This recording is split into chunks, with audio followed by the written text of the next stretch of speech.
meus consagrados, como que vocês estão no dia de hoje? Eu, o famoso mais um Lucas, estou aqui seguindo com a história do nosso querido Crash Bandicoot e sua evolução gráfica e sua lore. Hoje vamos para o quarto vídeo da série, abordando mais curiosidades e as duas sequências canônicas da história e da continuação de Crash Bandicoot 3 Warped. Então, sem mais delongas, bora pro vídeo tratar da história e da jogabilidade desta franquia maravilhosa.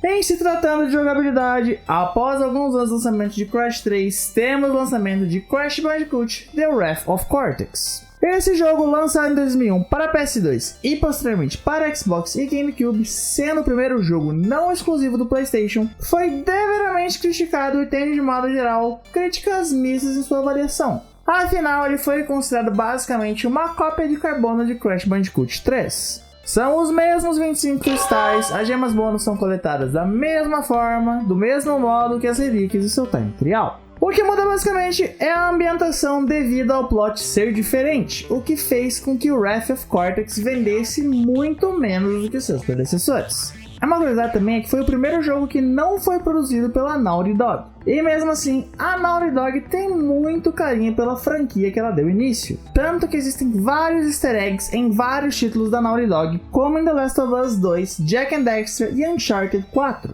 E falando do plot, o plot desse se passa muitos anos após Crash Bandicoot 3. Numa estação espacial fora da Terra, Uka Uka reclama mais uma vez da incompetência da trupe do mal. E é melhor que eles arrumem um plano decente pra derrotar a galerinha do bem. Então o X9 do Ninguém fala que o Cortex andou trabalhando numa arma secreta desde que ele falhou pela última vez. O Cortex não nega, mas diz que o elemento crucial é a falta de fonte de poder. Ao ouvir a palavra elemento, o Uka Uka pondera e decide liberar os 4 elementais. 4 máscaras do mal com poderes elementais. Então o Cortex usa Crunch Bandicoot, mais uma de suas criações genéticas com Bandicoots, aparentemente ele não gosta muito de outros animais, como cobaia controlada pelos elementais. Enquanto isso, lá na ilha de Insanity, os Bandicoots estavam de boas quando várias catástrofes naturais começam a rolar. O Uka Uka desconfiado vai falar com o Uka e descobre seu plano. Então, os nossos queridos marsupiais precisam coletar cristais de poder para poder colocar os elementais a mimir de novo. Usando o sistema VR Hub, a mais nova invenção de Coco, eles vão reunindo esses cristais. E ao longo da jornada, eles enfrentam Crunch cada vez com o poder de um elemental. Na Terra, Crunch enfrenta como uma bola de pedra e Crash como uma bola de vidro. Como isso funciona na prática para derrotar ele, eu não faço a menor ideia. No elemental da água, o Crunch tem um corpo de água gigante. Aqui nós constrói fibra, rapaz! Caralho, tá chegando! Não é água com músculo! Então o Crash tem que girar nele até ele não aguentar mais. No fogo, o Crunch cria uma barreira de fogo, mas o Crash encontra um robô à prova de fogo. Olha só que coincidência, não é mesmo? E derrota ele mais uma vez. E já no ar, Crunch ganha a força de um furacão. Mas o Crash é o rei do tornado nessa caceta. E derrota ele mais uma vez. Mel e Yuka também escondem pedras, treinam eles, mas Crash acha eles e luta com o Crunch uma última vez. Usando os 4 elementais de uma vez, o Calvo tá lá vendo tudo e o Crunch fica tão pistola que dá um socão no Cortex. E depois de várias bazucadas ou giros, Crash derrota o Crunch uma última vez. A história acaba com o Uka reclamando, como sempre, com o Cortex porque não conseguiu derrotar Crash, e ele atira um reator da nave e eles usam uma cápsula para escapar enquanto o Crunch volta ao normal e foge com o Crash na nave de sua irmã. No final, aparece Uka Uka e Cortex na Antártica congelados no iceberg. E é nessa pegada dos dois presos no iceberg que começa a história de Crash to Insanity, lançado 3 anos após em 2004 para PlayStation 2 e Xbox e posteriormente para celular. Aviso de spoiler, esse jogo é meio maluco. Ao chegar na Ilha Tropical, depois de flutuar no iceberg, na sua sede de vingança, Cortex sequestra Coco e se disfarça dela para levar Crash para uma armadilha. Só que vários inimigos do Crash aparecem, até o coitado do Polar tá lá no meio do rolê. E no final, o Crash e o Cortex caem num buraco. No subterrâneo da ilha, Cortex e Crash trocam os famosos 5 minutinhos do soco. E depois de saírem de lá, eles encontram os Evil Twins, ou Gêmeos do Jânio. Eles são egoístas e querem a ilha para eles, então eles roubam o cérebro do Neo. Os dois se juntam para derrotar os vilões que vêm de um local conhecido como a 10ª dimensão. Os dois caem nos domínios do Papu Papu e pretendem usar Cortex capaz de capturá-lo em algum tipo de ritual. O Crash acaba salvando o Cortex e eles usam seu teleporte. Depois de despistar eles, Cortex e Crash encontram uma estátua que ganha vida pela mão dos Evil Twins. O Crash é convencido pelo Calvo a ir para o laboratório dele para poder tentar um plano. O controle das plataformas do Lab dá pau e eles vão por um caminho um tanto mais longo. Já na sequência, eles acabam encontrando o Uka Uka, que os ataca com um gigante de gelo. Em nome de Odin! Mas ele é vencido.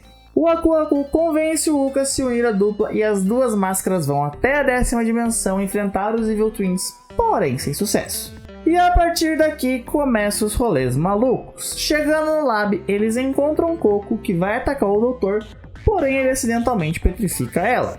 O Neo queria pensar numa solução, mas o Crash usa ele como prancha.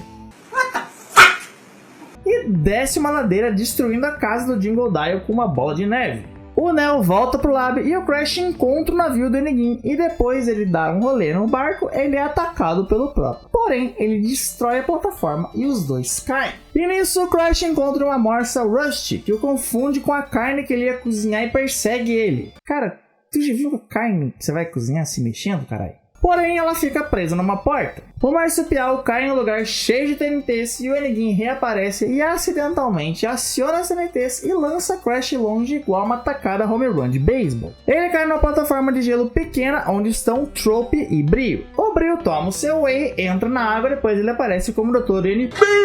E após derrotar o Trope, o Brio o lança longe e ele cai exatamente onde ele parou seu barco. Loucura, coincidência, eu já não sei mais. Então ele volta ao laboratório para encontrar o Cortex e os dois vão para a Academia do Mal para investigar o passado do Calvo. Lá eles topam com o Jingle Dial, que tenta uma tretinha, mas sem sucesso. Na sequência, eles encontram a sobrinha de Neo Cortex, Nina, que o ajuda com seu passado.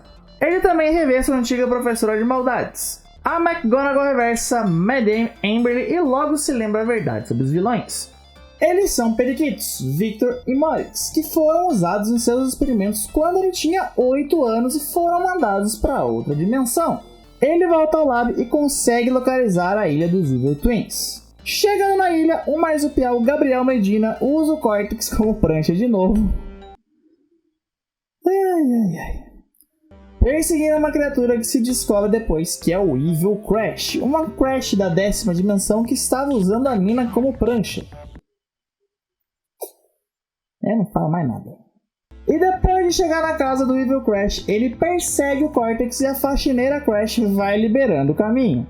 Depois de derrotar Evil, o trio enfrenta vários robôs, monstros e portas de segurança até chegar os Twins. O Cortex manda de ir de volta para sua gaiola, porém eles transformam a gaiola em um robô gigante. Não, velho. Olha isso, mano. E acabam ameaçando o trio. Porém, durante o confronto final contra os Evil Twins, o robô dos Twins é derrotado e eles também acabam fugindo da luta. Mas eles são devorados pelo Evil Crash. E após a derrota deles, Cortex tenta se livrar do Crash, mas acaba entrando no cérebro dele, onde ele fica preso. A receptividade de Twinsanity foi até que boa, com uma nota de 7.7 na IGN e vendendo cerca de 790 mil unidades. Uma curiosidade dentro da gameplay de Twinsanity é que a Aku Aku não protege o Crash das explosões das caixas de nitro. E dentro do jogo, o Cortex faz até uma piadinha com relação às vendas do título anterior da série, dizendo que um cheque de um personagem acabou voltando. Já a jogabilidade de Twinsanity varia em relação aos seus antecessores. Com uma jogabilidade em free roaming, onde o jogador pode explorar o mundo em 3D, ele acaba se diversificando da jogabilidade vista até então. Cada nível contém 6 gems e essas servem para desbloquear conteúdos no jogo, como artes conceituais, cenas de storyboards e outros conteúdos não vistos no game. Além disso, é introduzido o sistema de autosave em alguns pontos, como um checkpoint automático. Nesse jogo, o que diferencia também é a possibilidade de se usar 3 personagens diferentes: Crash, Neo Cortex, ou às vezes os dois juntos, e a Nina. E cada um possui uma mecânica única. O O Neo ele usa muito seu atirador a laser, a Nina roda como Crash e usa seu braço biônico para atingir inimigos mais longe e alcançar, também locais que são mais distantes. Ela com certeza não precisa de ajuda para coçar as costas. O Crash, além das mecânicas padrão, quando tá com calva ele pode aumentar o alcance do giro, ele pode quebrar áreas do jogo usando o Cortex como martelo. Cara, eu realmente tô falando, que esse jogo é Birulade, velho. Birulade? Ele pode arremessar ele para cantos distantes e usar ele como um skate. O nome do jogo deve ser Crash Insanity, porque eles são mais malucos que os vilões, Porém, alguns elementos são mantidos, como as caixas de itens, TNT e nitro e as frutas que dão uma vida extra ao se coletar 100 delas. Então, meus consagrados, para esse vídeo finalizamos mais um tanto da história e dos gráficos desse joguinho maravilhoso. No próximo vídeo a gente vai abordar o começo do final da cronologia canônica dos acontecimentos desse joguinho que encantou gerações e encanta até hoje, além de ser nostálgico para os velhos como eu. Então se inscreve, deixa o like, compartilha com os amigos, com família, com os inimigos, com cachorro, com papagaio, com gato, com todo mundo pra gente fazer esse conteúdo alcançar milhões. Então é isso, meus consagrados, até o próximo vídeo.